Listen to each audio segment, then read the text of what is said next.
Hey, it's your girl Kim Martin Raymond, and I am back because it is the night before my second surgery.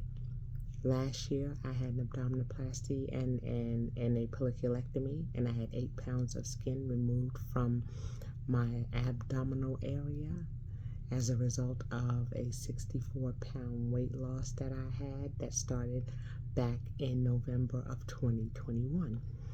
And so now that that has been done, and I've been working out and healing and trying to determine the best meal plan for where I am right now in my wellness journey, I've had a consult with my plastic surgeon, and it was determined that I have some excess skin that is underneath the back of my arm here, of course, in this area here, the back fat area, and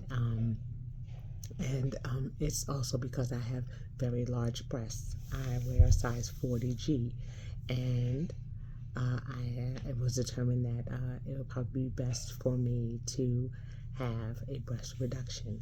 So they are hopefully going to be taking me from an H cup to a D, and we'll see, C, D, and it's really difficult because they can't determine exactly what cup size you're going to be until they get in there and start the procedure of reducing. They come in, they measure, they determine how long your breasts are, and my breasts are long. My nipples are almost towards the midsection of my arm. I mean, it gets there. That's kind of where they can kind of determine whether your insurance is going to determine whether you're going to be able to have, have that surgery covered through your insurance. And so that's something that you're going to have to check with your insurance company about. But I have long breasts. They hang low, and one is longer. The right one is longer than the left one. And so, they're going to go ahead and do the reduction and lift, and that's going to take place tomorrow. And so I have a 9:30 appointment. I've been making the preparations that I need to make, making sure that, I have the medications and things like that. And that's the one thing that you want to make sure that you do. Be an advocate for yourself.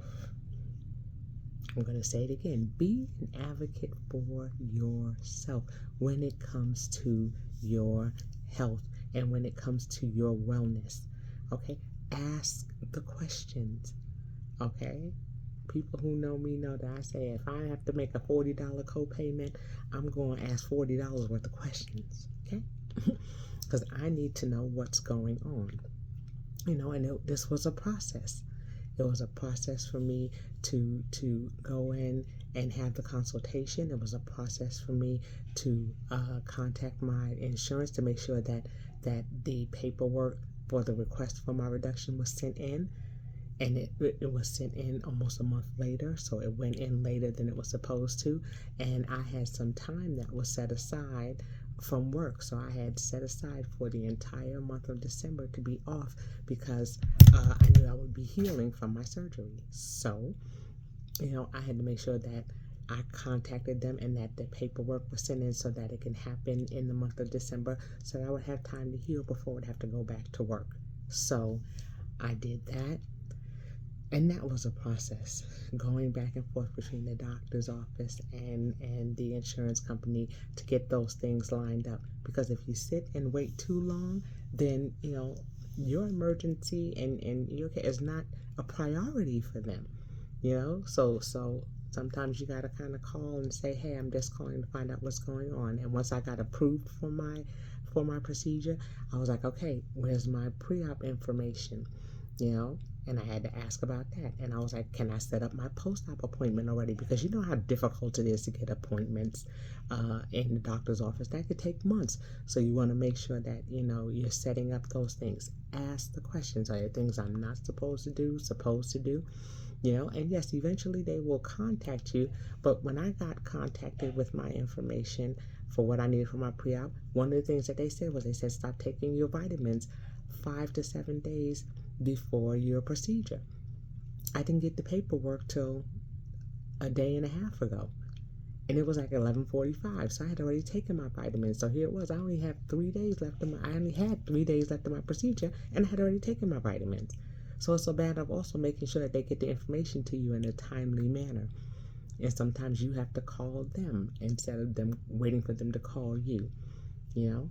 Because any type of invasive procedure, any type of procedure where they're going to be using anesthesia, or where they're going to have to intubate you, where they're going to have to put a tube down your throat, it's important to know what things you need to do, what things you need to avoid, so that way you don't have to have your surgery delayed or canceled because there was a miscommunication or because you weren't given the information that you needed.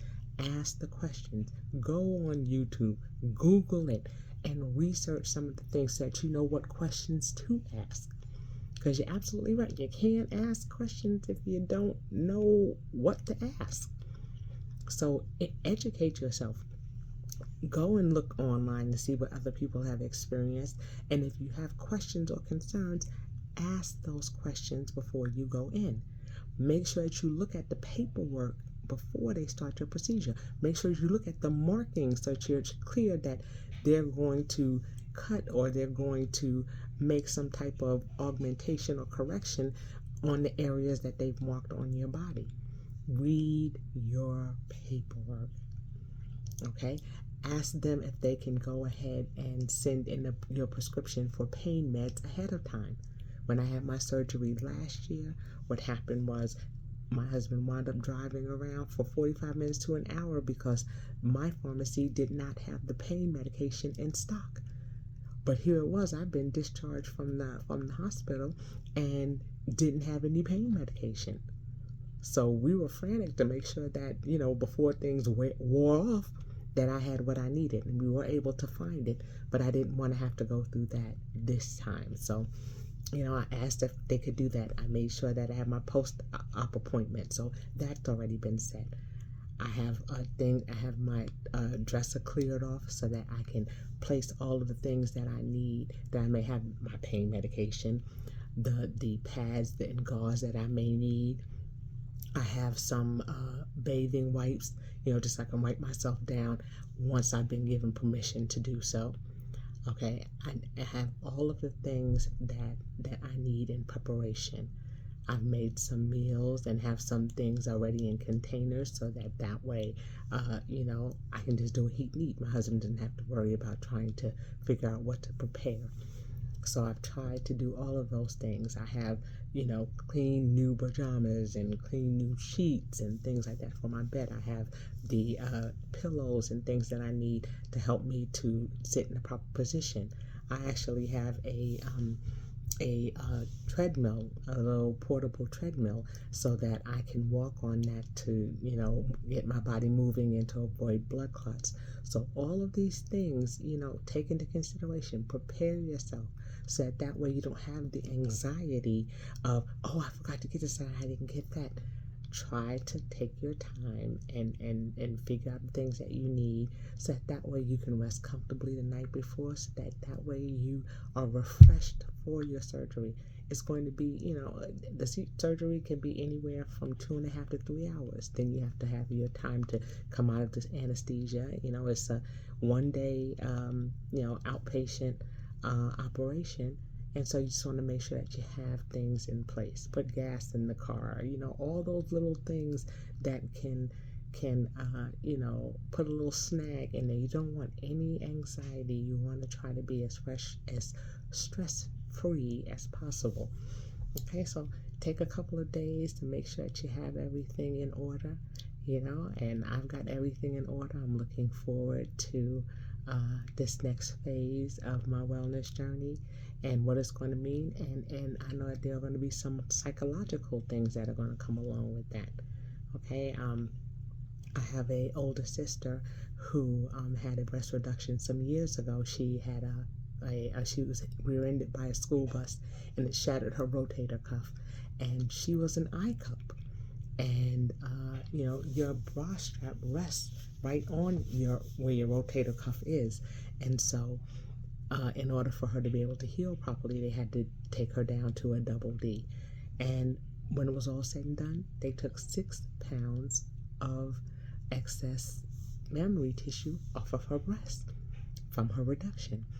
And think about that. I think about my oldest daughter was 6 pounds 4 ounces when she was born. It's a whole baby. And my sister had a little bit of separation anxiety, because when you have large breasts all your life and then all of a sudden they're gone, it's like, what's going on? You don't have to move things to tie your shoes. You don't have to do all these things. There's a lot that comes along with having large breasts, and and the digging in the skin. I'm looking at this. See, I've got little dents almost in my skin where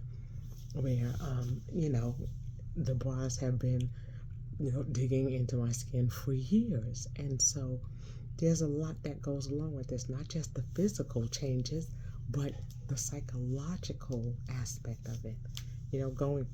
Going through and saying, okay, wow, they're no longer going to be here. And they have not been necessarily a source of too much strife with regards to back pain, but there is a discomfort. And because of the weight loss, then I did start experiencing some of the back pain or some of the discomfort, and the aspect of my body not being quite in proportion anymore.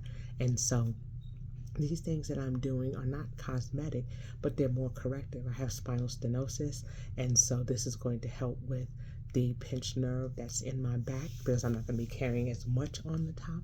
And so it really is a matter of preparing and educating yourself about what's going to happen to your body. I've looked at videos regarding the procedure, and these are all going to be things that are going to assist with me, being informed and being an advocate for myself with regards to my health.